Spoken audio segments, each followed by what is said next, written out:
আজকে আমার কাছে একটা ভিডিও পাঠাইছেন একজন, আজকেই পাঠাইছে বৃদ্ধাশ্রম থেকে। কোত্থেকে? সে বৃদ্ধাশ্রম থেকে কাঁদতে কাঁদতে বলতেছিল যে ভুল তো আমিই করলাম, নাইলে তো আমাকে বৃদ্ধাশ্রমে থাকতে হতো না। ভুলটা তো আমারই ছিল। সে স্বীকার করতেছে যে ভুলটা আমার, আমি ভুল করছি, যার কারণে আমি আজকে বৃদ্ধাশ্রমে। পরে সে উপমা দিছে যে আমি বৃদ্ধাশ্রমে আছি বা বৃদ্ধাশ্রমের তথ্য আমার কাছে আছে। আজ পর্যন্ত কোন দিনদারের মা বাবাকে আপনি বৃদ্ধাশ্রমে পাবেন না। চ্যালেঞ্জ, কোন দিনদারের মা বাবাকে বৃদ্ধাশ্রমে, চ্যালেঞ্জ আপনার সাথে। কোটি টাকা চ্যালেঞ্জ করলো আমি রাজি। কোন দিনদারের মা বাবাকে বৃদ্ধাশ্রমে পাবেন। আমার বয়ানে আছে আমেরিকার কাহিনী। আমি এক ইংরেজ মহিলাকে কাঁদতে দেখতেছিলাম। আমি জিজ্ঞেস করছি তুমি কাঁদো কেন? বলছে তুই ওই হুইল চেয়ারটা দেখোস না, তুই হুইল চেয়ারটা দেখোস না। ছেলেটা হুইল চেয়ারকে, অথচ আমরা একই ফ্লাইটে আসছি। দিনদার মুসলমান ছেলে মাকে, বৃদ্ধা মাকে হুইল চেয়ার ঠেলতে ঠেলতে এয়ারপোর্টের বাহিরে নিয়ে আসছে। তারপরে বাচ্চার মতো কোলে উঠাইয়া গাড়ির সিটে বসাইতেছে, আর ইংরেজ মহিলা দাঁড়ায় দাঁড়ায় কাঁদতেছে। বলে কি তুই কি এই দৃশ্য দেখোস না? ওই দৃশ্য আমাকে কাঁদাইতেছে যে আমারও তো সন্তান আছে, আমিও তো বৃদ্ধা, কিন্তু আমারটা কোথায় চলে গেছে আমিও তো জানি না।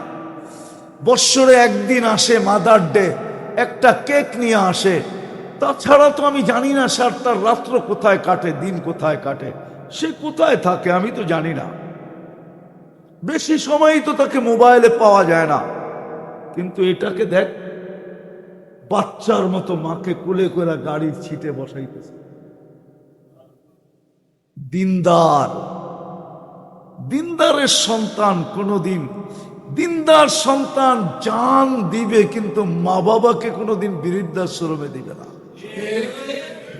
বলে বৃদ্ধাশ্রমে যদি দেই তাইলে ডেলি রাত্রে আমি আমার জান্নাতের স্বাদ নিব কি করে?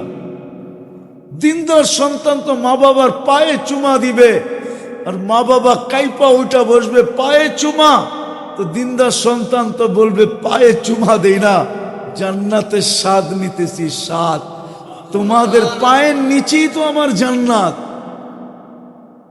হ্যাঁ হ্যাঁ, এটি সত্য। দুনিয়ার সুখ আল্লাহ ছাড়া হবে না, ওটাও আল্লাহ ছাড়া হবে না।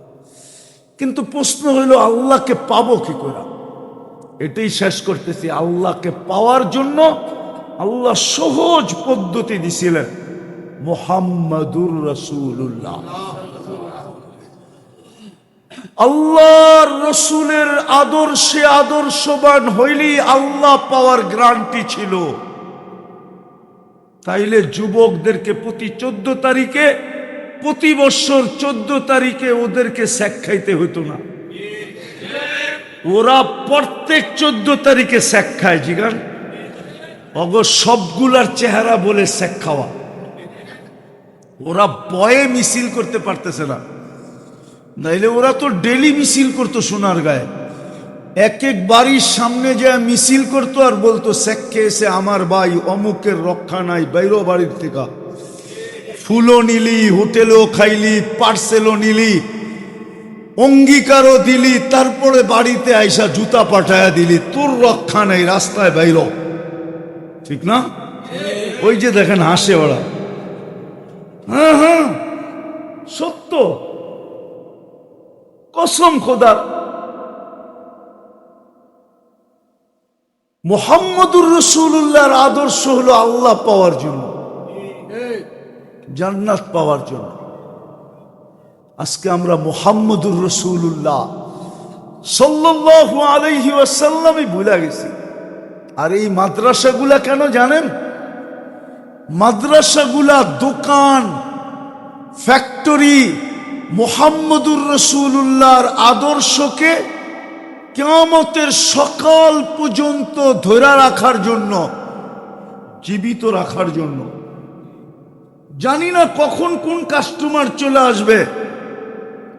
দোকানে, ফ্যাক্টরিতে যদি না পাইল তাইলে কিন্তু সে সফলতা অর্জন করতে পারবে না। এই জন্যই হুজুরদের যতই কোরবানি হোক না কেন, নাইলে আপনি বলেন সোনার গায়ে যে অটো চালায় ও কয় টাকা কামায়? কত? হ্যাঁ, ডেলি কত কামায়? ডেলি 1000, ঠিক না? মাসে কত? আপনাকে ইমাম সাহেবের বেতন কত? 12,000 বেশি না 30,000 বেশি? কয় গুণ বেশি? তাহলে ইমাম সাহেব অটো চালায় না কেন? কোন ফতুয়া কোন হুজুর দিতে পারবে অটো চালানো না যায়? ইজ্জত চলে যাবে। তাহলে তো আলী রাদিয়াল্লাহু তাআলা আনহুর ইজ্জতই যেত, ঠিক না? গেছে ওনার ইজ্জত। উনি তো ইহুদির বাগানে কাজ করছেন, ঠিক না? কিতাবে আছে না?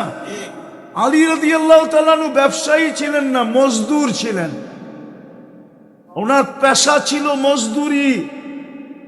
উসমান রাদিয়াল্লাহু তাআলা আনহু ব্যবসায়ী ছিলেন। আবু বকর সিদ্দিক রাদিয়াল্লাহু তাআলা আনহু ব্যবসায়ী ছিলেন। উমর রাদিয়াল্লাহু তাআলা আনহু মজদুর ছিলেন। হ্যাঁ, টাকার বিনিময়ে খালার বকরি চড়াইতেন। মদিনা মুনাব্বরায় এসে একদিন কাজ করতেন, একদিন করতেন না। মাসে 30 দিন করতেন, মাসে 15 দিন করতেন, 15 দিন করতেন না। বুখারী শরীফে লেখা আছে। ওনারা মজদুর পেশার লোক ছিলেন। অটো চালানো তো মজদুরি, ঠিক না? হ্যাঁ, পার্সোনাল মজদুরি হুজুররা করে না কেন? আপনাকে ওই মাদ্রাসার হুজুরকে বেতন কত বলেন সভাপতি সাহেব? 8,000 আচ্ছা 12,000, আচ্ছা 15,000, ঠিক না? তাইলেও তো অটোওয়ালার অর্ধেক, ঠিক না? কেন লেগা আছে? ওরা জানে এই দোকানগুলা যদি না থাকলো, এই ফ্যাক্টরিগুলা যদি না থাকলো, তাহলে আল্লাহর রসুলের আদর্শ থাকবে না, মিটা যাবে।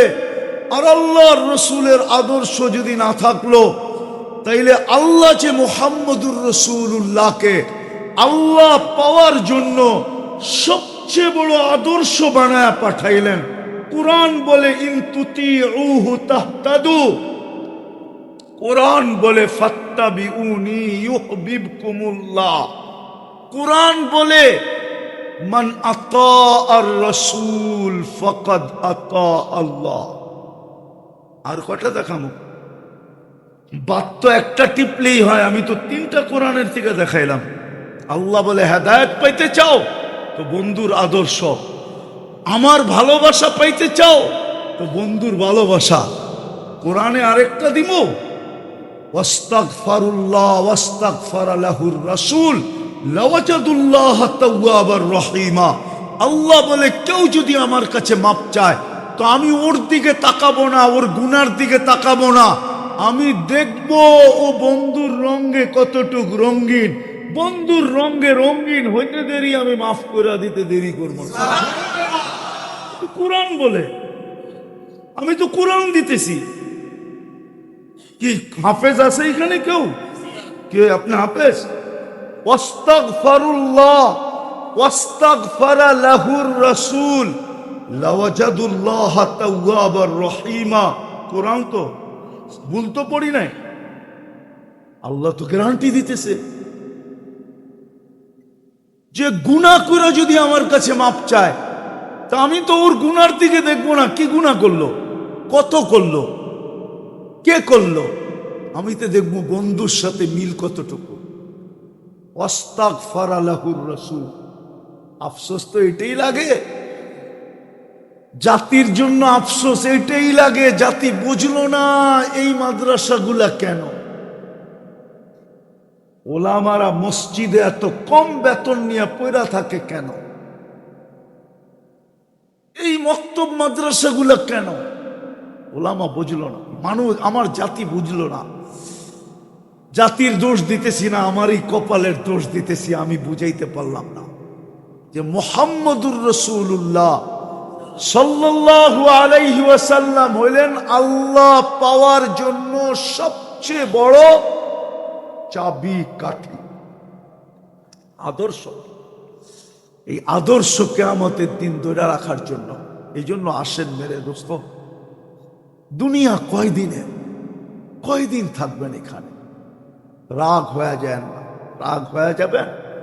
বলবো আমরা গ্রামগঞ্জে সারা দুনিয়ায় করতে থাকি। কখনো কিছু কিছু বাড়িতে গেলে আমাদের ভিতরে চিন্তা আসে যে এই বাড়ির মালিকটা তার এই বেডরুমটা ছেড়া ওই বাসতলায় ঘুমাবে কি করে?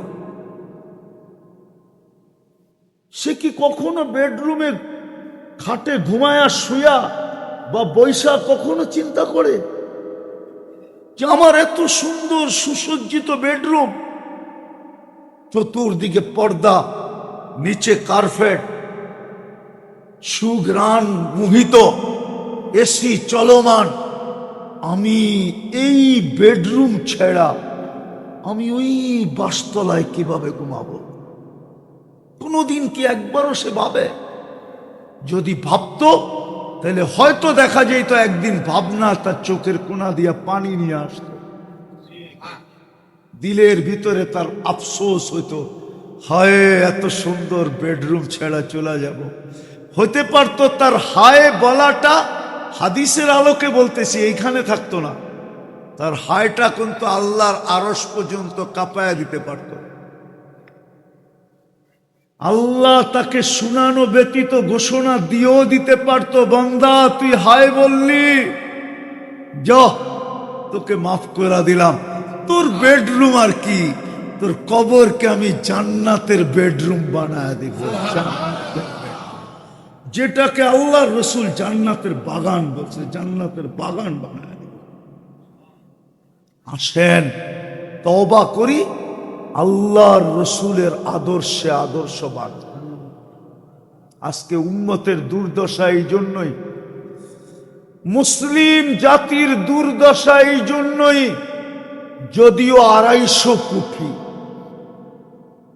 70% দুনিয়ার সম্পদ মুসলমানের কাছে, 70% দুনিয়ার অর্থ মুসলমানের কাছে।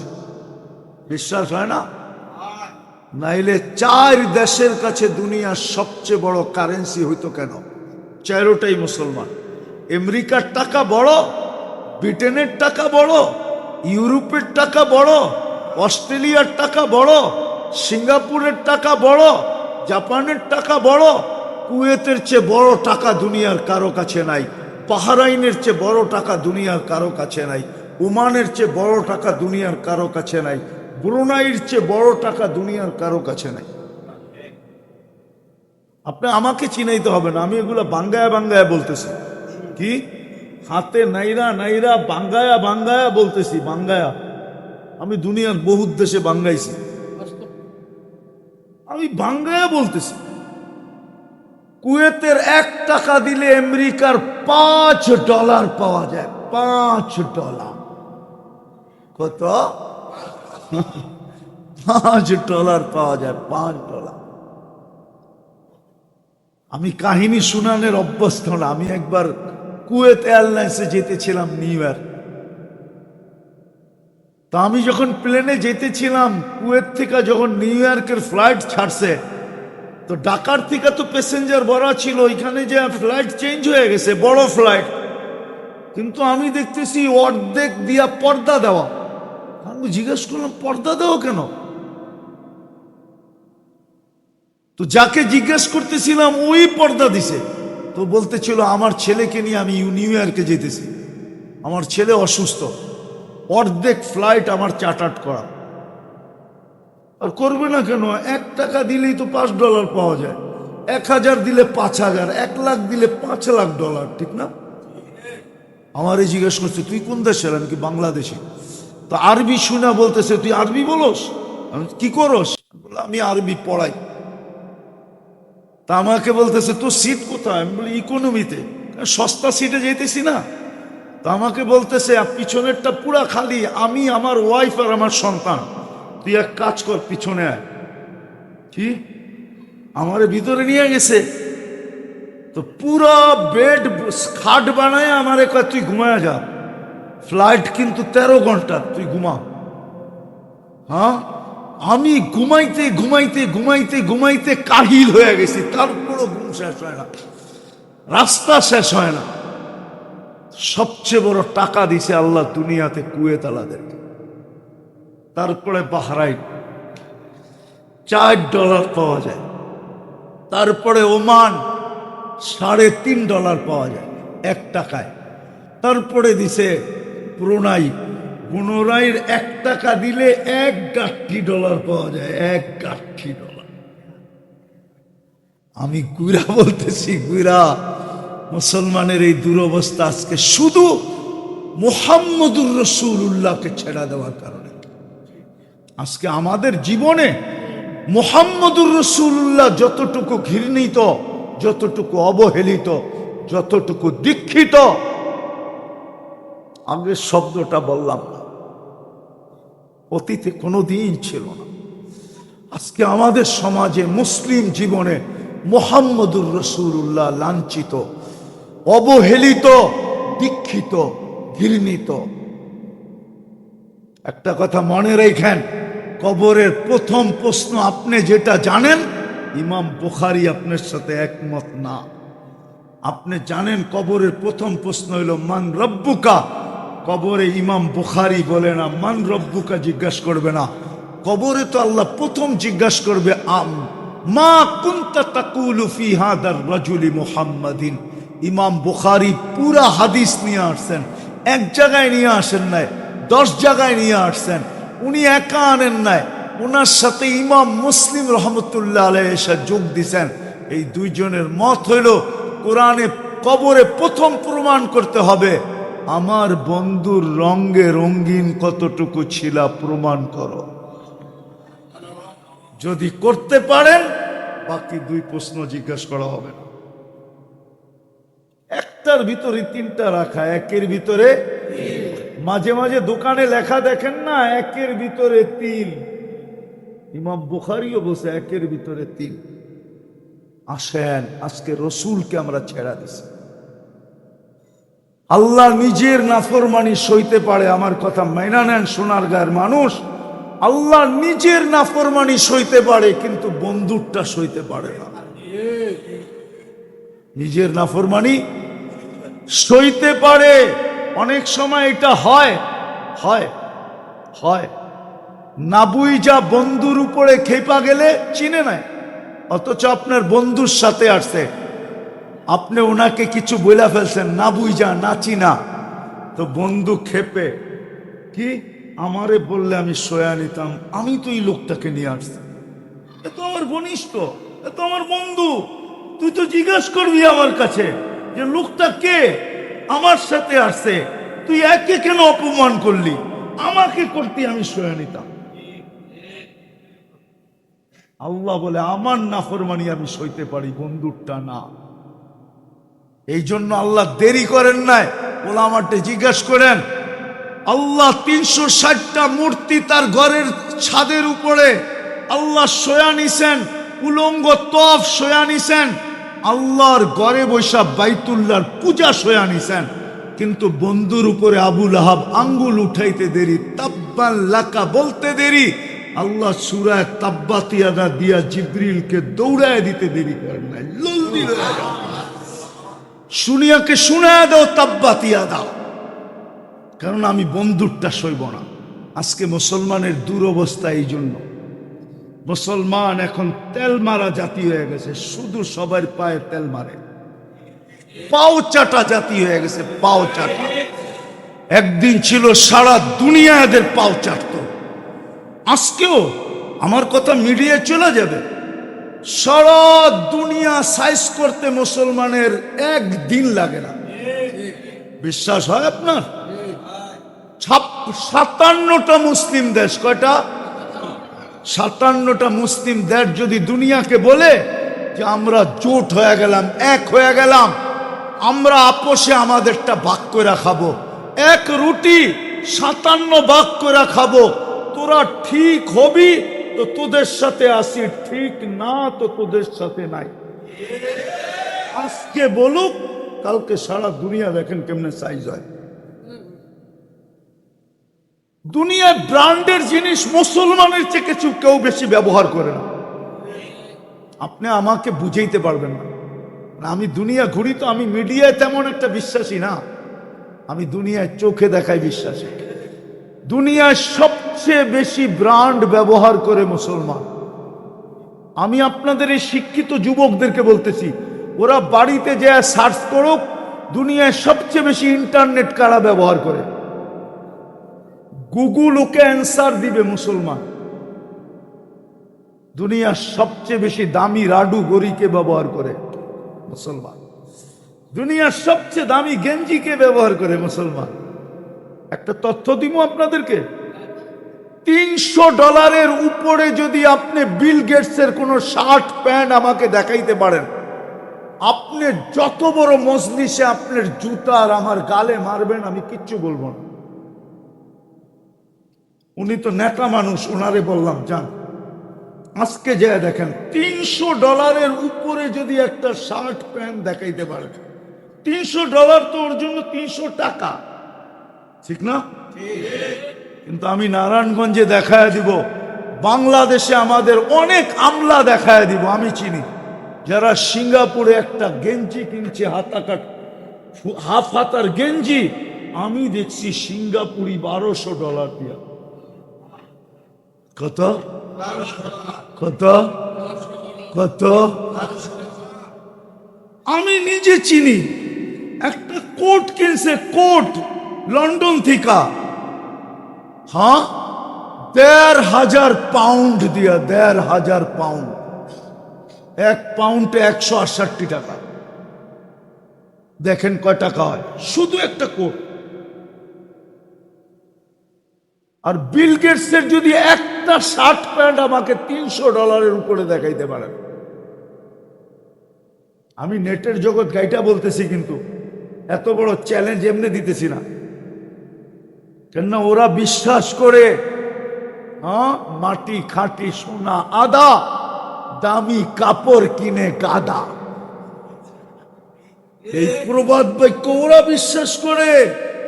ওরা দামি কাপড় কিনে না, মাটি খাঁটি, আরে পরেরটা কর না, সোনা আদা, মাটি খাঁটি সোনা। এইবার পেপারে আসছে রোজার ঈদে শুধু একটা ব্র্যান্ডের পাঞ্জাবি ৬০,০০০ টাকা। আসে নাই পেপারে? আসে নাই? উঠে নাই আপনাদের অ্যাসেম্বলিতে এটার উপরে কথা?